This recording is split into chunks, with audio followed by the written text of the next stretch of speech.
The NFL is known for the massive contracts that they give out, but the NFL is also known for not giving out massive contracts to certain positions like the running back. And we saw this summer as a lot of running backs didn't get signed contract extensions. So if you want to know more about that, make sure to give this video a thumbs up or a thumbs down, and let's go ahead and get into it.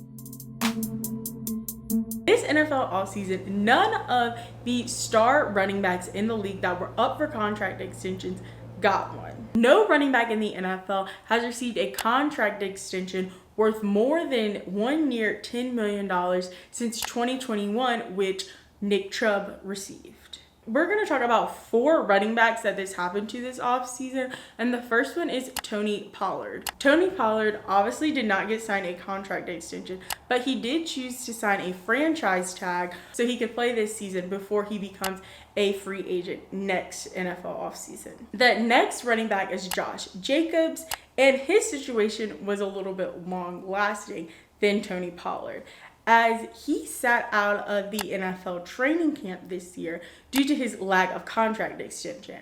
But the Raiders did offer him multiple offers for a franchise tag that were worth around $10 million.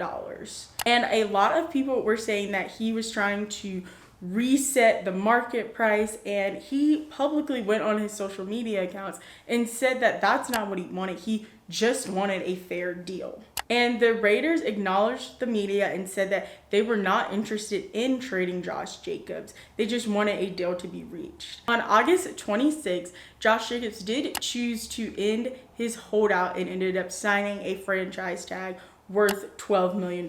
The next running back is Saquon Barkley, and his situation started out very similar to Josh Jacobs, as he was upset. He went to social media and expressed those feelings publicly, saying that you deserve to make the amount of money that they're asking for. But before training camp started, he chose to sign a 1-year franchise tag. And this contract will be up to $11 million when you include incentives as those are reached.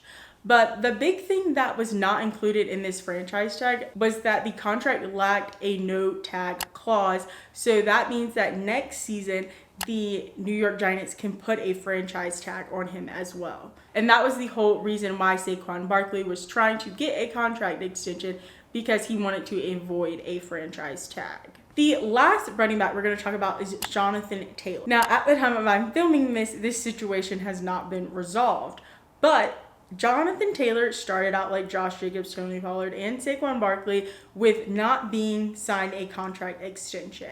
And he went on social media saying it shouldn't be about positions that you make a certain amount of money. It should be about your on-field performance, which I 100% agree with. And after his holdout kept going on, even though he is technically injured, he wasn't showing up for training camp. The Colts approved for Jonathan Taylor to be traded and are open to trade offers for him. And Jonathan Taylor ended up missing the entire NFL training camp due to this holdout. And this not only sparked conversations with the players that are actively trying to get these contract extensions, but just other running backs, former and current in the league. As Derrick Henry said that they should just take away the entire running back position since they don't want people to be paid fairly. Christian McCaffrey, who signed a massive contract a few years ago with the 49ers, said that it was ridiculous that these absolute stars and people at the top of their game couldn't be paid fairly. And Austin Eckler said that running backs are devalued and